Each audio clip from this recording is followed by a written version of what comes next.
looking, reaches, that ball's out, that's live! Back the other way, Sam Hubbard! The Cincinnati Kid! Hubbard's got a convoy! Chased by Andrews! At the 30, the 20, he will score! To the end zone, down the field, and it is deflected, and gone! Touchdown! A.J. Green! Over goes back to throw, men are coming late, looks right down the middle, there's Eddie Brown, he has it at the 35 to the 30, he may go, 10-5, touchdown! Now the Bengals Super Bowl chances rest on his right foot. The kick is up. Yeah. It is good!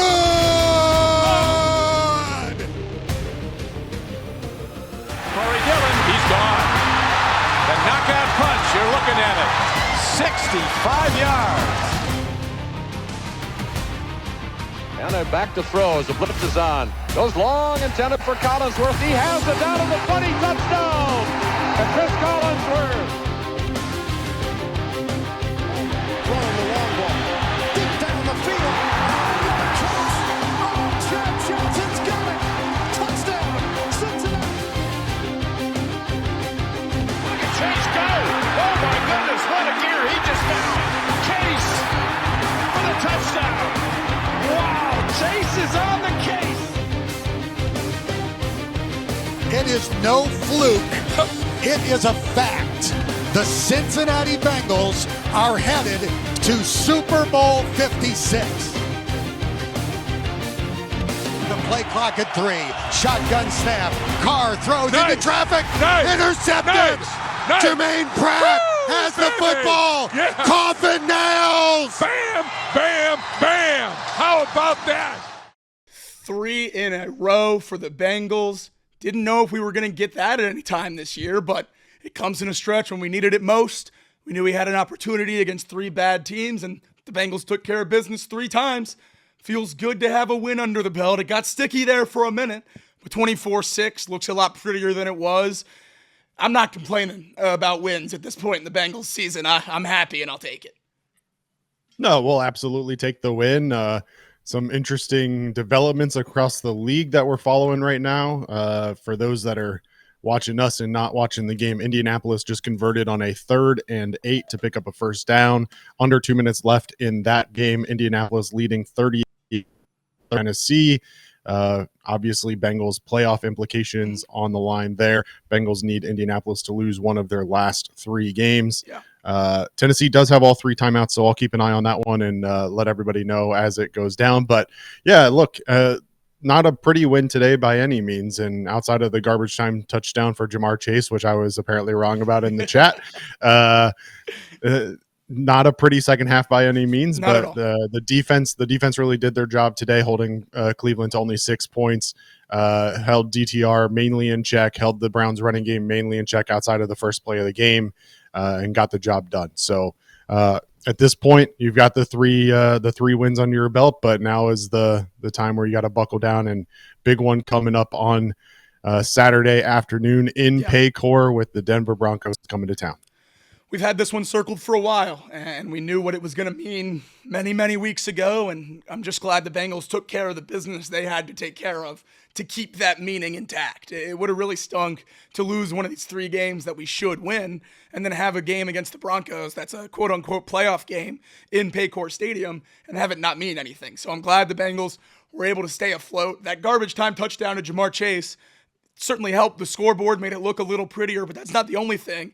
It pushed Joe Burrow over 250 yards and gave him his 3rd touchdown of the day, keeping his streak alive of 250 and 3 touchdown performances.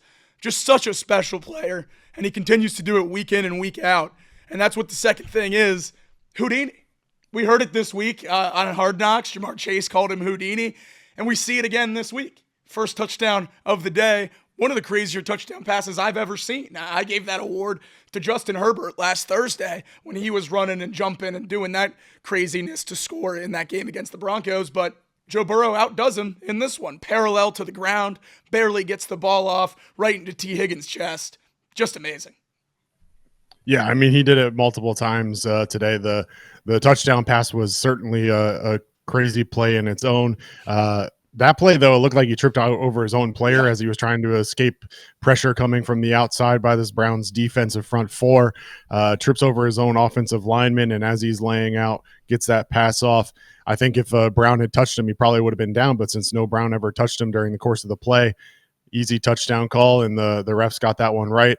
And then just a couple drives later, eludes what looked like 3 or 4 different sack opportunities for the Browns, flips it off to Drew Sample for the first down. And just every week it feels like Joe is making plays at this point that, and look, there's a number of really good quarterbacks in this league, and many of them have made really good plays. And at this point, it feels like Joe Burrow is making plays that you saw out of prime Patrick Mahomes. And Patrick Mahomes hasn't been the Patrick Mahomes of old days the last year or two, but Joe Burrow certainly making plays that when Patrick Mahomes was making those plays, he was all over SportsCenter, and Joe deservedly should be all over SportsCenter as well. That one that you're talking about being parallel to the ground was very similar to a play that Patrick Mahomes made a couple years ago, where he was similarly parallel to the ground and made a crazy play. So we completed the pass. We completed the pass. Not. That's right. Minor distinction there, Jacob. But yeah, look, I at this point, there's not a whole lot more you can say about Joe Burrow offensively and what he's been able to do.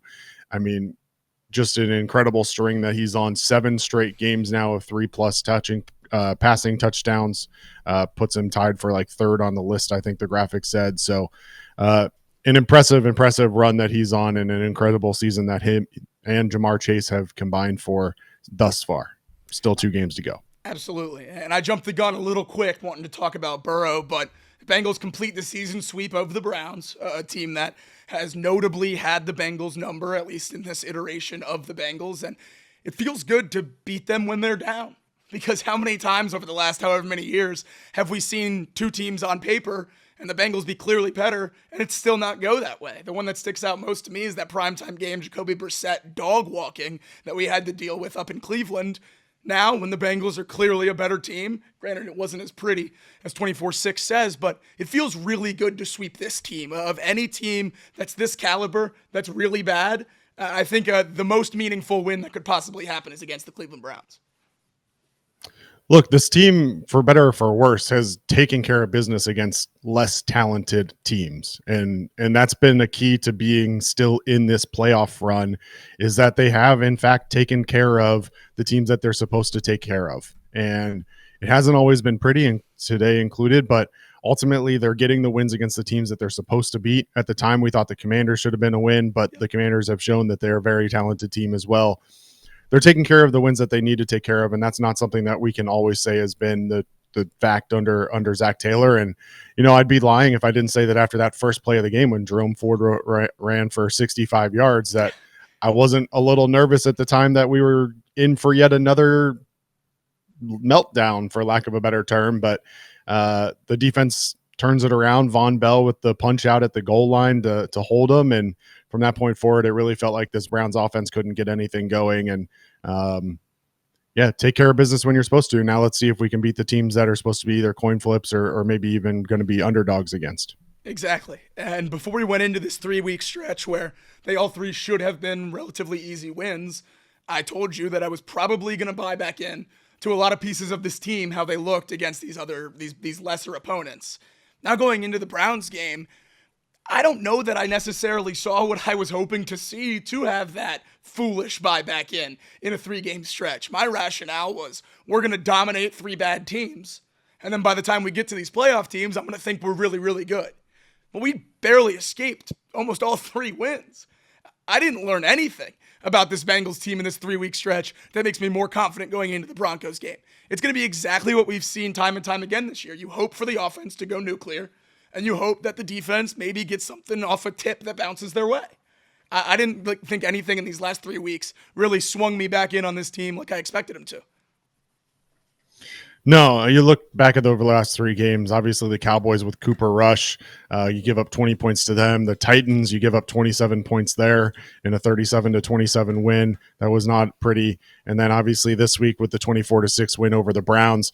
Obviously, you want to tip your cap to the defense for what they were able to do this week against this Browns team with an unknown with DTR, and certainly the Browns offensively didn't look good at all. So, we'll certainly take this performance, but by no means do I leave this 3-game stretch feeling like this defense has turned a corner or that they're in a position now where anything is going to change. And just as I say that, Tennessee throws an interception to seal the game for the Colts. The Colts will win that one 38-30. And we will turn to next week and hope that the Colts can find a loss in one of their last 2 games against the Giants or the Jaguars. But look, on the positive side, you take care of business. You get to DTR multiple times. Yeah. I'm not sure what the final number was. I thought at one point I heard they were at 5 sacks in the game, but 18 total pressures on PFF right now. They have it at 4 sacks, but it might be still drumming that up. But yeah, 18 hurries, 18 total pressures, 11 official hurries, 4 sacks on DTR. We talked about in the live broadcast as the game was going on and throughout. I mean, guys like Mike Hilton really felt like they stepped up today. He picks up a couple sacks, his first of the year. I don't know about you. That felt shocking to me that these were the first sacks for Mike Hilton of the year after all the tackles for loss that he's had. It certainly felt like he actually, probably according to the ESPN could have or should have had. score, Mike Hilton had no sacks. Really? 2 tackle for losses. Interesting. So how about that? Determine those as read options, maybe. The second one was probably a run play, but the first one I thought was a pretty clear sack. But yeah, looking at the box score right now on ESPN, 0 sacks for Mike Hilton, 4 on the day for the Bengals. Yeah. That's what PFF's showing now too. That's very interesting. I thought that and I don't know how this is scored. Maybe it doesn't go down as a sack, but that first pressure he brought, it was, at least to me, looked like a very clear running play. And then the Browns had to kind of like audible out of it because he was right there in the backfield already. Like, yeah, maybe that doesn't go down officially as a sack, but nonetheless, Mike Hilton clearly stepping up in moments where it really matters. And this defense across the board really felt like they stepped it up. BJ Hill in the moments that he got were good. Jordan Battle showed some sparks. Josh Newton, some sparks as well. So I thought that in general the defense played well today, but they should have played well today. I don't think that's supposed to be any sort of real shock to the system at this point. Obviously, one thing that needs to be kind of mentioned and continue to watch is this Bengals defense continue to struggle against tight ends. David Njoku today, 8 catches for 66 yards. All of which came in the second half.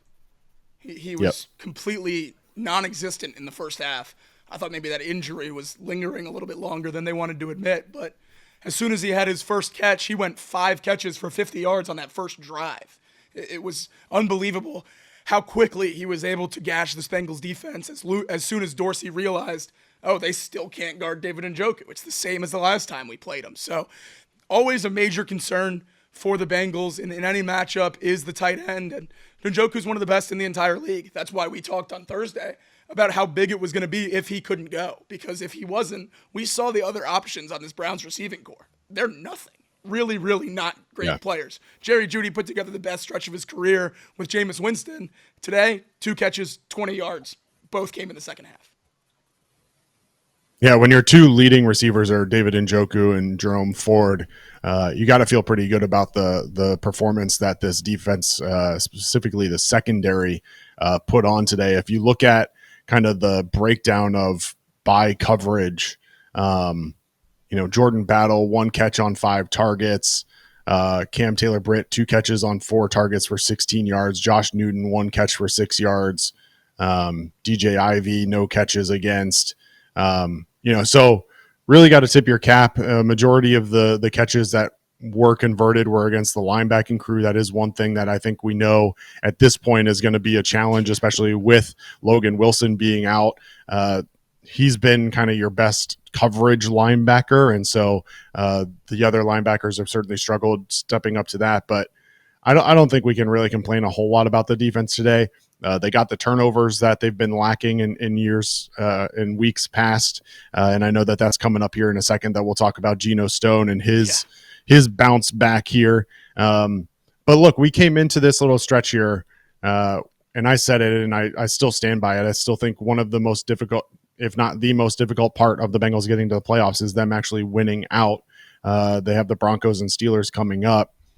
But if they can keep this momentum going and finish the season on a 5-game winning streak, it'll be interesting to see if they don't make the playoffs, Jacob, will there still be accountability to be shared amongst this front office and this coaching staff, or has someone like Lou Anarumo or Frank Pollock skated by to be able to still have a job next year?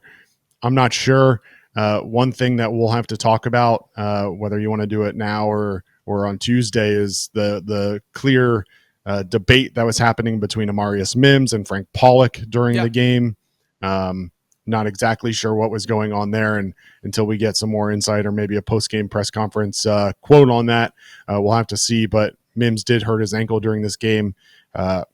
Based on the fact he has helmet on, I'm assuming that he wanted to go back in the game, and Frank Pollock told him it's not worth it. There's a minute till halftime. Who knows? Thing. Yeah.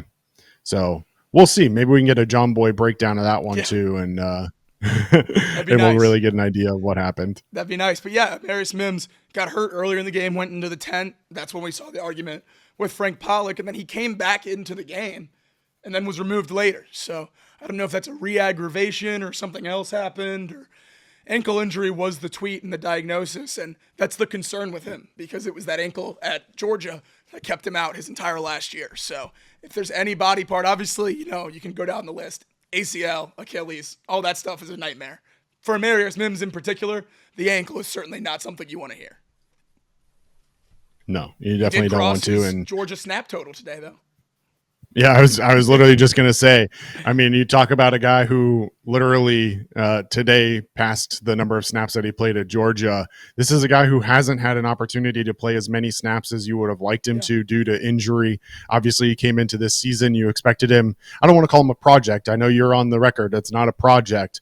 But he came into the season expecting him to be your backup. And the hope, obviously, was that the Browns were going to be able to stay healthy throughout the entire year, or for a majority of the year, and that you wouldn't have to see a whole lot of Amarius Mims. That hasn't been the case. But Amarius Mims at this point really feels like he's been one of the bright spots of this team in terms of unexpected standout stars.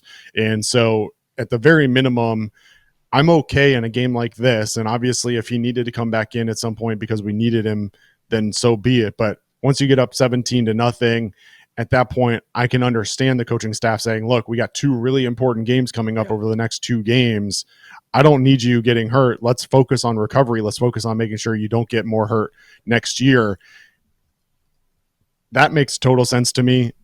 I understand Amarius Mims' competitive nature wanting to get back out there, but I'm going to side with Frank Pollock on this one and say, look, Devin Cochran showed enough last week. We have faith that he can at least do a little bit. The Bengals did give up a couple of sacks after that point. Obviously, the Joe Burrow fumble, which I'm sure many naysayers will be pointing to moving forward. But this offensive line is banged up. We can't afford for Mims to go down as well and have your starting tackles be Cody Ford and Devin Cochran for the last 2 weeks of these vital stretch. With what we've seen out of Cody Ford so far this year, I really wonder what this offensive line completely healthy would look like. I think he's shown me a lot at tackle that makes me excited about potentially putting him back at his natural position of guard. That was the plan when Orlando Brown came back for the one game, and it looked better than Volson and Kappa looked in there. This O-line could have been a real strength if it was able to stay healthy, and you slide Ford to the middle. You have Trent Brown as a swing tackle, and you're not using Matt Lee as your extra lineman. You're using Trent freaking Brown. And then you have Amarius Mims at right tackle and Orlando Brown healthy, playing good football with better interior that would raise their play anyway. I think this offensive line, though it is a big problem, and I've said that guard is maybe one of the biggest needs, I don't think it's nearly as far away as a lot of people are suggesting. I think it really is one piece, one really good guard away from raising the floor of this O-line tenfold. Well, I think the question becomes Matt Lee in that scenario, right? I think there's a lot of people who have a lot of faith in Matt Lee. He's been used a lot in the jumbo packages this year. The question becomes, is he going to be a guard or a center moving forward? It sounds like the Bengals have belief that he can play either of those positions based on what we've heard. So it opens up options at the very minimum, right? So you've got Ted Karras, who has played phenomenal football this year, all year long. It's really a shame that he's kind of surrounded by buffoons at the guard position. But if you replace one of those positions with Matt Lee, you really are just one piece away from having at least one of the best offensive lines in the league, or at least the possibility and the capability to be one of the best offensive lines in the league. Because if you're talking about having the Browns on the outside and then Karras in the middle anchoring it down, Matt Lee, who many people are high on and think that he should have gone higher in the draft and has shown a lot of promise in the preseason and in his limited ability or limited opportunities here in the regular season, then it really does leave you just one position where if you can address that need early in the draft in 2025, you could be looking at a very, very good Bengals offensive line, potentially one of the best offensive lines that this Bengals team at least has had in a long, long time. Yeah, I would even say early in this season when Orlando was healthy with these guards, it was probably the best offensive line of Joe Burrow's Bengals career. So if we're talking about adding a better guard, absolutely. And we've seen how big that is when he has time back there. All these awesome plays, Houdini, all that stuff, it's a blast. It's really fun to watch. It's also part of the reason why we are where we are this year. He doesn't have time to be comfortable. He's not making plays. We're not operating on script. Everything is reliant on greatness, to put it bluntly.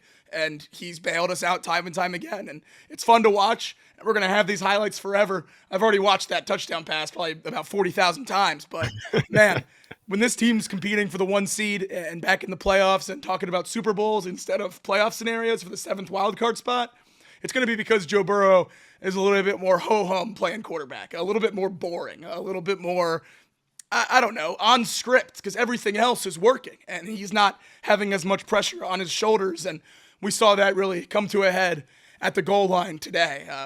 We'll get into the play call aspect in a second, but on that one, a bootleg pass at the goal line for Joe Burrow, tries to triple reverse the rush and one too many spins, pokes the ball out.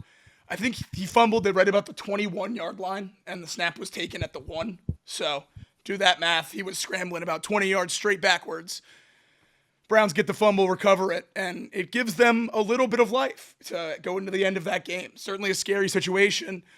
We've seen Burrow have some situations like that already this year where he hasn't protected the football at times when we've needed it. The one that sticks out most to me is Kansas City, the scoop and score touchdown against the Chiefs earlier this year. Luckily, it didn't come back to bite us, able to get the ball back and score again, but really, really an ugly play. And that's the dark side of the greatness of running around in the backfield. Every now and then, throw the ball away. An incomplete pass doesn't kill you.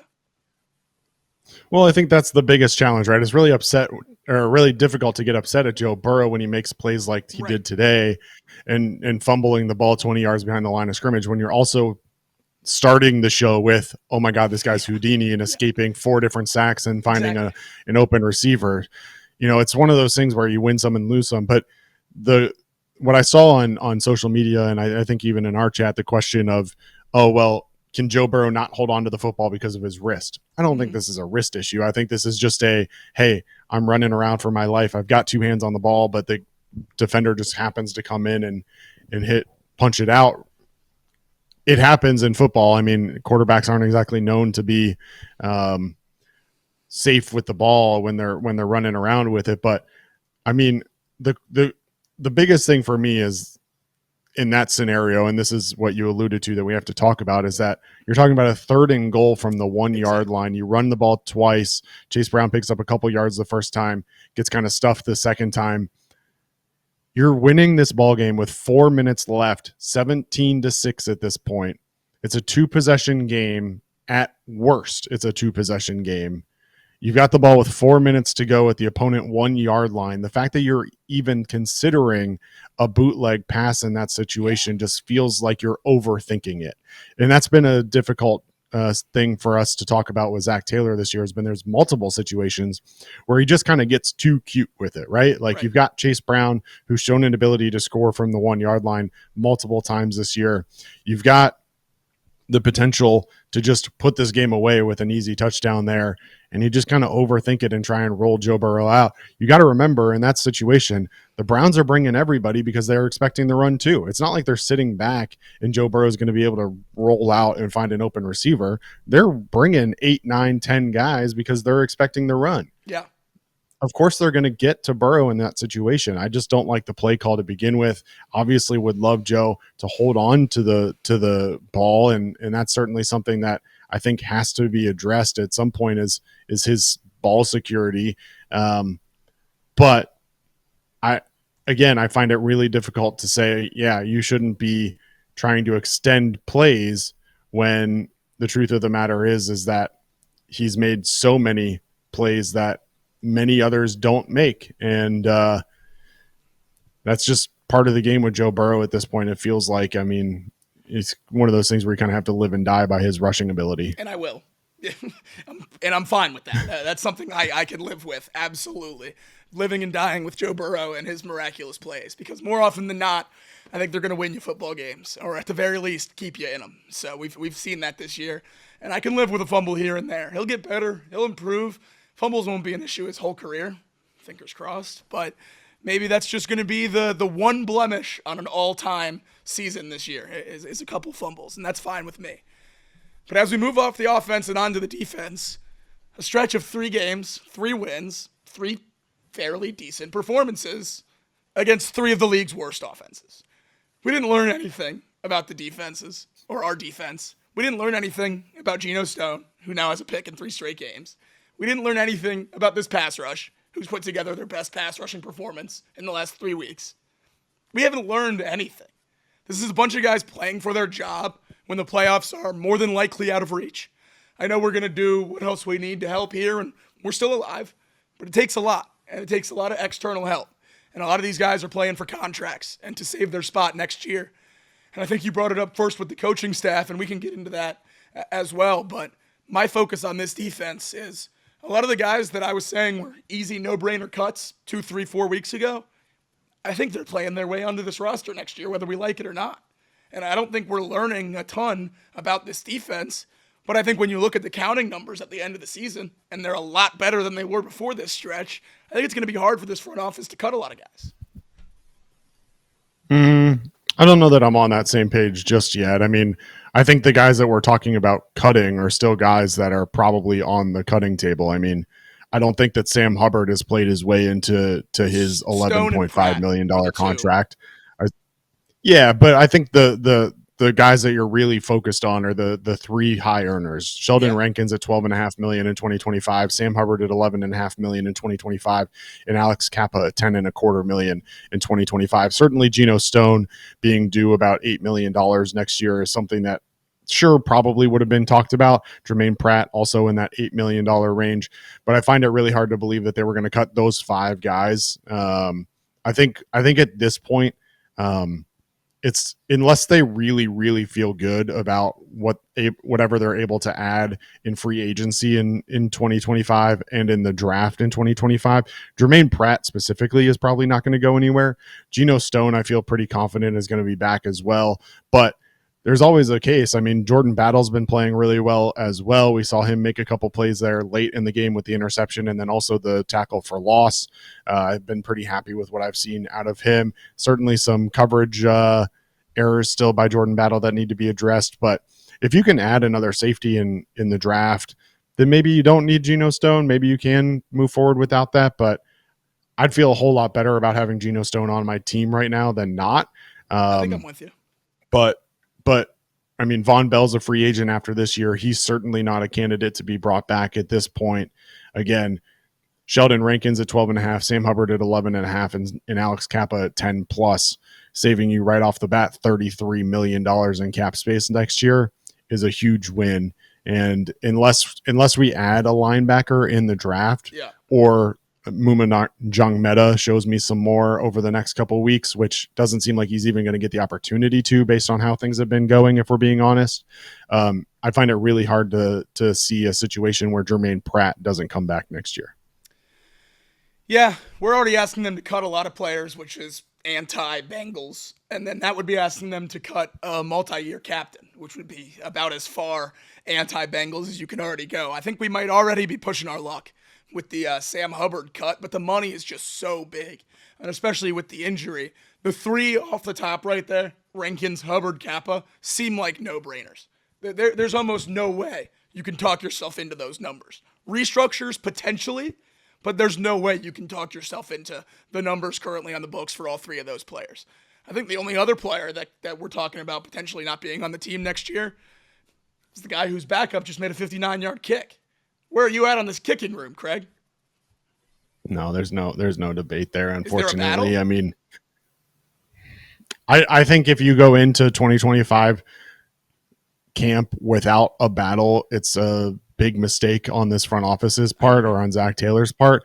But I think for Evan McPherson to lose this job would have to be a monumental, very clear win by that competition. Yeah. And I find that really hard to imagine that that's going to happen. But I didn't imagine that Evan McPherson would have the downfall that he had this year. But Cade York makes that 59-yarder. He also missed a 47-yarder, Jacob. Let's not ignore the fact that he was still 1 for 2 on the day from field goal range. So is there a battle? There needs to be a battle, right? Like there needs to be multiple kickers in camp, but it would take an extraordinary set of circumstances for Evan McPherson not to be your kicker next year, I think.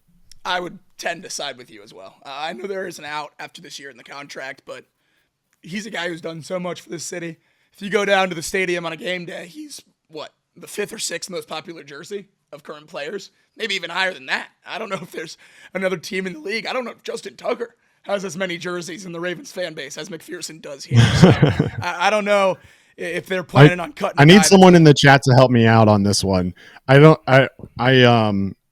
they do this every game, but so they do the promotion every game where it's like the Donato's kick, the field goal kick, where you can kick and win pizza for the entire stadium. Well, the guy made it today, so they posted the video on social, and he was wearing an Evan McPherson jersey. So I need to know from the chat, for those that know, does that person always put on an Evan McPherson jersey as part of the promotion, or was that just coincidence that Evan McPherson is out there kicking field goals and winning pizza for the entire stadium? Because I saw that video and I saw that Evan McPherson jersey, and I said, man, maybe we need to sign this guy up. He's out there kicking 33-yard field goals right down the middle. Maybe we need to bring him in for that competition. It's pizza for the whole stadium? I think that's what it was. Yeah. I assume it's similar to like the Reds promotion where it's like if you strike out 11, you get free pizza, where you have to show your ticket and you get, a free small whatever. It's probably something similar where you show your ticket and you get a free small pizza from Donato's, but no free ads. But he made it today, and the tweet was that he won it for the entire stadium. That's so awesome. Donato's giving out free pizza for the entire stadium. Shout out to them. 65,000 plus pizzas. Our chat being helpful as always. They said that was actually Evan McPherson.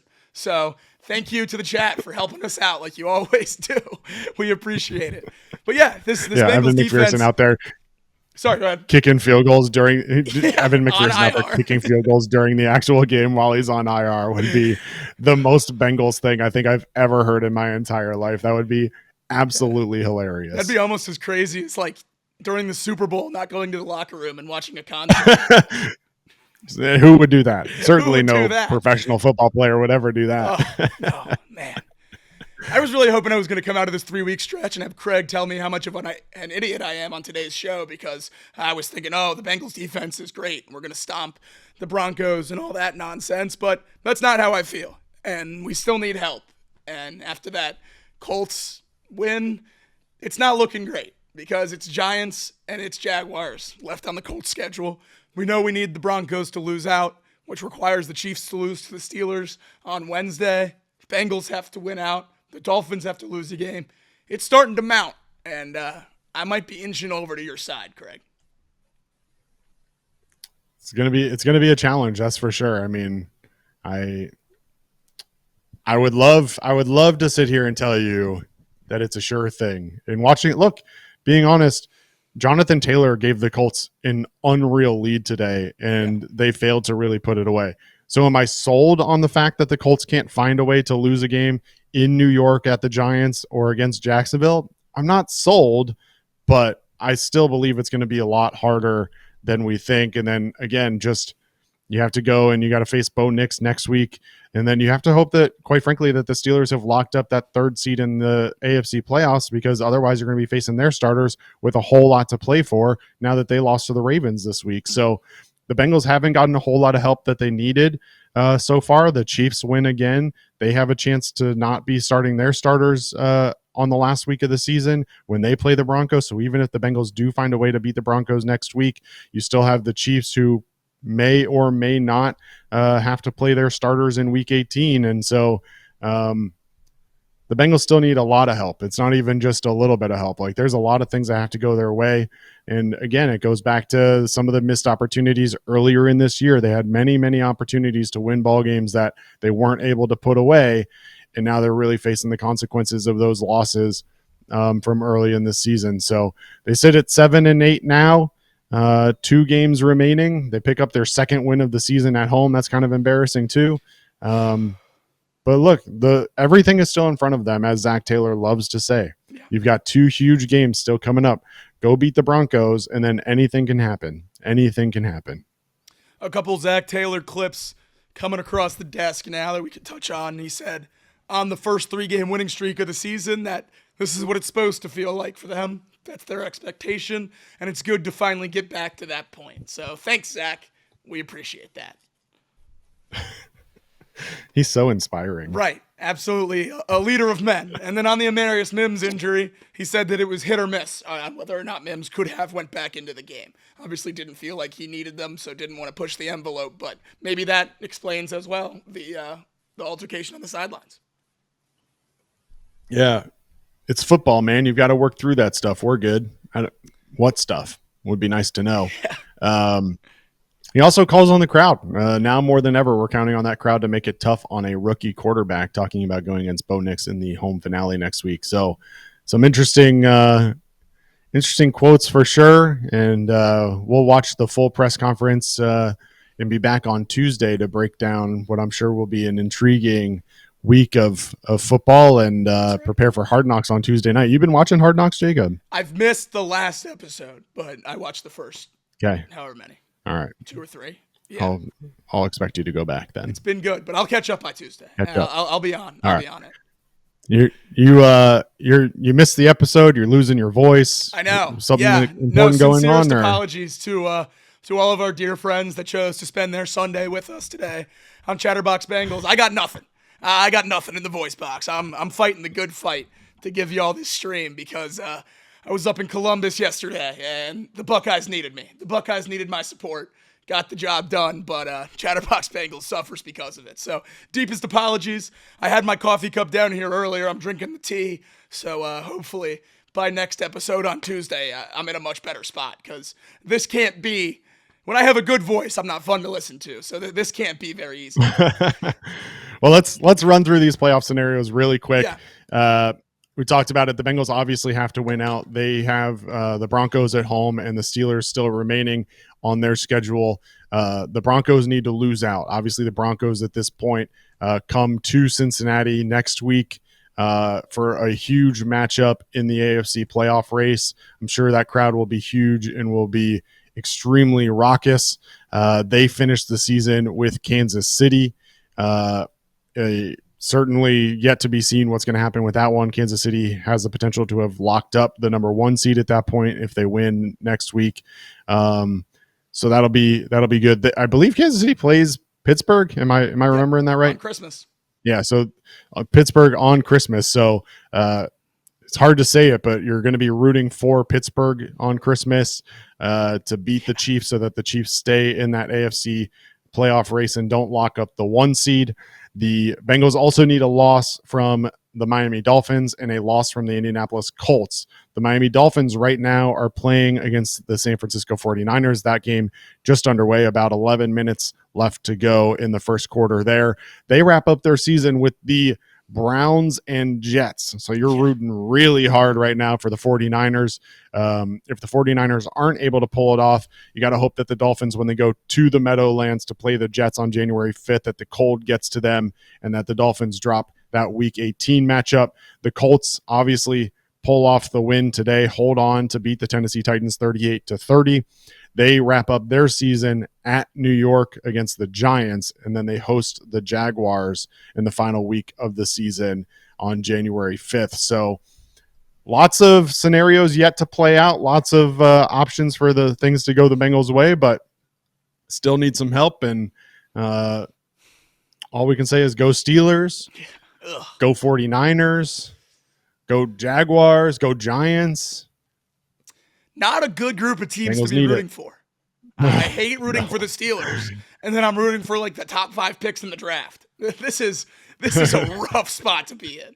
It's crazy to think of how close we are to controlling our own destiny too. We're 1, 2, 3 field goals, not sleepwalking into week 1. You change 1 week's outcome, and we control our own destiny here in the AFC playoffs. But obviously not the case, and it's never good when you finish week 16 and you say, I'm going to go through the playoff scenarios, and then 5 minutes later, you're done because you had to name about 8 teams. So, yeah, that tells you just how much of a struggle it is. I mean, it's every window for the rest of the season, the Bengals are going to have a significant rooting interest, which is, it's not ideal. Meanwhile, but it's the a New fun England way to watch football. Patriots.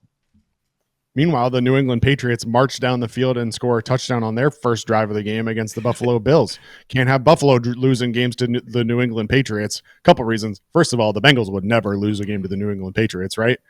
Right? Yeah. They would never do that. Second of all, we need the Bills to win out. We need them to be competing with that number 1 spot. So certainly can't have them drop a game to the New England Patriots in December. That would not be good for the Bengals' hopes either. So wouldn't be good for the Bengals' playoff hopes, but it would be good for the overall narrative. Because then we'd just be able to say Josh Allen also lost to the Patriots. Give Joe Burrow the MVP. He deserves right. it. Both quarterbacks lost to the Patriots. You read my mind. Then just might as well numbers. give the league. Go to the numbers. League leader in passing yards. League leader in touchdowns. Sounds like a clear-cut win for MVP to me. I don't know. If we sneak into the playoffs, does Joe Burrow actually have a chance to get MVP, or do you think Josh Allen has it locked up?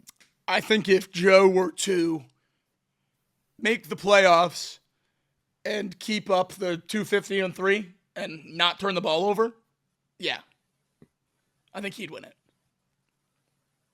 Okay. I think those odds are basically telling you that he's more in play than anyone with this record should be.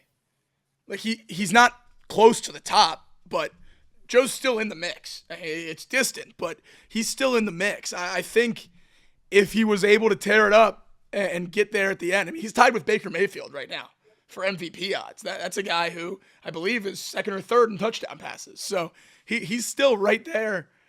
I don't know. It would take a miracle, but if you go 303, no picks for the next 3 weeks, then plus 20,000 on FanDuel for those of you looking to put a flyer on Joe Burrow to win MVP. Josh Allen, the odds-on favorite right now. He's anywhere from minus 600 to minus 1,000. Lamar Jackson in second. Really a 2-man race, it seems, right now, but that's putting it kindly. Josh Allen seems to have it wrapped up, according to Vegas. Lamar Jackson, Saquon Barkley, Jared Goff, Patrick Mahomes, Sam Darnold, currently sitting between Joe Burrow and the MVP award, plus 20,000 on FanDuel. 20,000. No free ads. I might have. I mean, you got to throw a couple bucks on it just because. Right? Oh, I'd never forget myself. What's $2? I didn't take that. What's $2? Oh. At this point, plus 20,000, throw $2 on there. What's the worst that happens? We're officially co-signing that as our bet of the day. Joe Burrow MVP plus 20,000. But the Bengals escape easy with money, the win. as some would say. Easy money. That's right. Just like today. Ugly, but never in doubt. I can say that because we won, because it was definitely in doubt at some points. 24-6, Bengals get the victory over the Browns. Season sweep in 2024, first time in a long time. It certainly feels like with a team that's had our number for Zach Taylor's tenure. Thank you to everyone who spent your Sunday with Chatterbox Bengals. I apologize again for my voice. It'll be better by Tuesday. Craig, thanks for joining me. It's a good win. We'll break down the film on Tuesday. Hoo day.